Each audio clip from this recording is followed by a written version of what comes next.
Rádio. A rádio oficial de quem investe. Bruno Mazzoni está de volta para conversar com a gente. Alô, Brunão, bem-vindo, meu parceiro. Campeão, seu destaque inicial nesse retorno e no que você flagrou dos últimos minutos em relação aos mercados globais, mas em especial a questão do varejo, que vai se destacando entre as baixas. Magalu já perde agora 6,47%, R$ 4,05. É você, Brunão. Fala, Léo, vamos lá. Vou dar o destaque, o destaque de vocês. Vamos começar pela Magalu. Ótimo. Acho que já dá para começar o gráfico dela. Bora.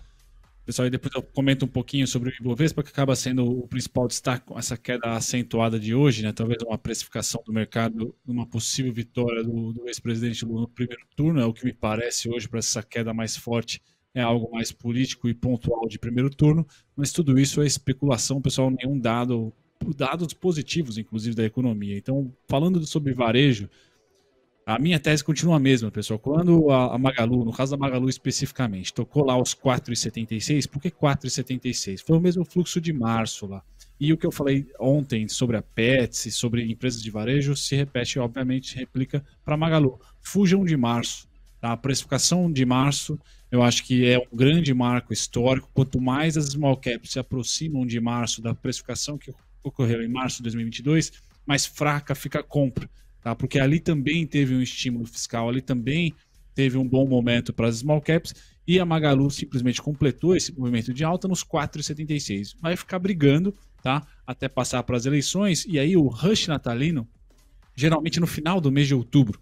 Tá? Se formos para o segundo turno, o que é mais provável, apesar da Faria Lima estar precificando, no meu ponto de vista hoje, primeiro, tá? Mas se for para o segundo turno, pessoal, a gente vai ter o rush natalino só em novembro.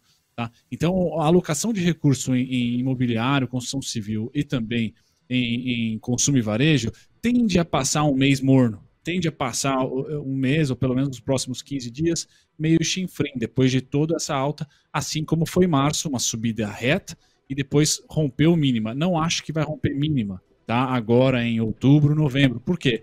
A gente não tem mais no cenário uma Selic subindo e nem mais aperto das condições monetárias aqui no Brasil. Então a Magalu, para quem está de olho aí nas quedas e oportunidade para o rally natalino, dentro de 15 a 30 dias, eu acredito, tá?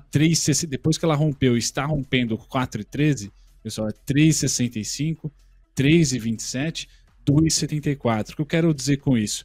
Ainda acho que se for ter algum ativo que vai se valorizar, ativo de renda variável, que vai se valorizar em final de setembro, agora outubro, vai ser mais o lado das exportadoras, vai ser mais o lado de quem está vendo o dólar subir, de quem está vendo ali as commodities, de repente, já vendidas há um bom tempo. Então, me parece que esse é o mundo da alocação de recurso em renda variável, e não o mundo da economia doméstica. Consumo e varejo e também construção civil. Esse mundo da economia doméstica pode voltar e tem estatisticamente voltado todos os anos, mas para o final de outubro, novembro, que começa ali o rally natalino. Então, o Magalu, nos próximos dias, eu considero ela e o setor menos vibrantes, porque o dólar está nas alturas, faz algumas semanas, e as exportadoras ainda não deram ar da graça. Nem o minério de ferro, nem o petróleo estão caindo, estão estabilizando. Então, me parece que a próxima bola da vez, deve ser as exportadoras, o IMAT, o Index, tá? E não o ICOM, o IMOB. Certo, pessoal? Mas se tiver alguma small cap que está muito longe de março, que não chegou nem perto das máximas de março, máximas e mínimas de março, esteja aqui, por exemplo, em relação a março, que está lá em cima, no caso da Magalu, poxa, aí eu acho que a simetria é melhor. A Magalu, Via e boa parte das companhias já chegaram próximas de março, algumas até passaram. Léo, esse seria o comentário mais firme sobre Magalu. Bom, deixa eu então aproveitar, Bruno, até para complementá-lo, nesse dia em que o viés de queda vai encorpando e a aversão ao risco se impõe, o destaque urgente do painel Mover Pro. Ibovespa recua 1,65%. Até possível dizer que o Ibovespa recuou mais do que este urgente aqui, mas o complemento é mais pesado até do que a primeira informação. Todos os papéis caem. Todos os ativos caem. Então a informação, Ibovespa recua 1,65%, todos os ativos caem. O Ibovespa chegou a cair mais do que 1,65%. Agora caiu 1,62%, está em 106.696. A mínima intradiária foi 106.440. Ocorre que pelo menos um papel estava subindo. E no momento em que esse snap urgente foi lançado, todos os papéis na composição do índice caíam. Agora, apenas um está subindo. É o papel do Itaú. Itub 4 avança 0,18% a 27,57. Surpreende, Gui? Léo, simplesmente, na verdade, não me surpreende. Itaú merecia, Bradesco merecia, os ativos mais de proteção mereciam estar aí no âmbito positivo. Acabei de informar o nosso ouvinte que eu vejo que isso é uma baita de uma oportunidade. A gente vem flagrando, preciso falar de falar gente, né? Mas estamos aí flagrando um cenário externo bem azedo e aqui internamente os dados positivos. Então eu vejo isso como uma distorção e que tende a semana que vem nós estarmos num âmbito muito mais inteligente e positivo. Então eu vou para a compra hoje, já estou no índice futuro e só estou esperando chegar em pontos ainda mais baixos as ações para estar encerrando as minhas compras para a semana que vem. Voo gigante, Léo. Meu Deus do céu, semana que vem a gente tem muita coisa para falar para o nosso ouvinte. Fato. E a gente vai ter cobertura especial, 2 recados em um, e o Bruno Mazzoni está de volta aqui para comentar. O primeiro recado é que amanhã, não é semana que vem, não é daqui a 15 dias, amanhã, a faixa final do Expresso da Manhã é especial, direto do auditório do TC, ações e eleições. Como surfar e se proteger do desfecho eleitoral que pode acontecer neste próximo domingo ou no final do mês de outubro. Para isso, um portfólio de ações gratuito está acessível com os 2 cenários base hoje vigentes na opinião pública brasileira. Lula ou Bolsonaro no Palácio do Planalto. Mire agora mesmo com a câmera do seu celular para o QR Code que está aparecendo no canto inferior esquerdo e acesse, repito, gratuitamente este portfólio. Por tabela e de saída como consequência, você pode estar aqui amanhã na faixa final do Expresso da Manhã, no auditório do TC, curtindo a nossa cobertura. Vai estar lotado, são poucas vagas, não deixe de vivenciar isso. Pedro Albuquerque, Hugo Queiroz e o glorioso Cristiano Noronha, todos os 3 estarão ali para construir este evento. Para além disso, no domingo, a partir das 4 da tarde, cobertura especial das eleições 2022 aqui na TC Rádio. O minuto a minuto, as apurações, os cenários, as questões estaduais, a luta pelo Congresso, em especial no caso do Senado, tudo isso e muito mais, sempre com os desdobramentos econômicos e as possíveis leituras e reações de mercado, aqui ao vivo, neste domingo, excepcionalmente a partir das 4 da tarde. Temos hora para começar, não temos hora para terminar. São as eleições 2022, com o jeito TC Rádio de contar a história para você, sempre com a preocupação máxima do seu patrimônio, tanto no sentido da expansão quanto no sentido da proteção. Por falar nisso, meu caro Bruno Mazzoni, o índice VIX, que é o índice do medo, voltou a estressar bastante, avançando quase 8%. Nós temos o VIX praticamente em 33 pontos. Me parece que o Diego vai me complementar nessa direção, mas eu queria pegar carona nisso para que você falasse dessa volatilidade e da tua leitura mais geral. Você, Diego? Eu tenho informação lá do mercado americano, porque olha só essa queda do Nasdaq, 2,53% de recuo para o Nasdaq 100, o S&P 500 está correndo atrás dessa queda também, agora está caindo 2% praticamente o S&P 500, o Dow Jones está recuando 1,58% neste momento, então todos os índices lá no mercado americano acelerando essa queda, Léo. Perfeito, Diego. Bruno Mazzoni, a palavra é sua, o Ibov está em 106.700 pontos. Aquele clima que o nosso overview e o morning call que a gente construiu juntos sugeria de aversão ao risco, só se intensificou, só incorporou desde então, Bruno. Vamos lá, Léo. Vou tentar dividir minha resposta de maneira mais dinâmica possível e em 2 partes, né? A gringa e o nosso aqui, carnaval. Vamos lá. Falando da gringa, pessoal, eu acho que não é momento de ser herói. Esse gráfico que vocês estão vendo aí, Ibovespa, eu já vou comentar um pouquinho do porquê que eu rabisquei ele aí, mas em relação ao S&P, em relação ao mercado americano, não é um momento de ser herói, por quê? Ontem o dia era pró-risco e o S&P fez aquele fundo em ponto nosso aqui, técnico, uma coisa muito bonita. Aí à tarde chegou o Bullard e jogou um balde de água fria no mercado com o seu speech, com o seu discurso. Então os integrantes do Banco Central, me parece que também ali alinhados com a Casa Branca, estão querendo bater na inflação, não importando como o dólar vai se fortalecer ou não perante o mundo.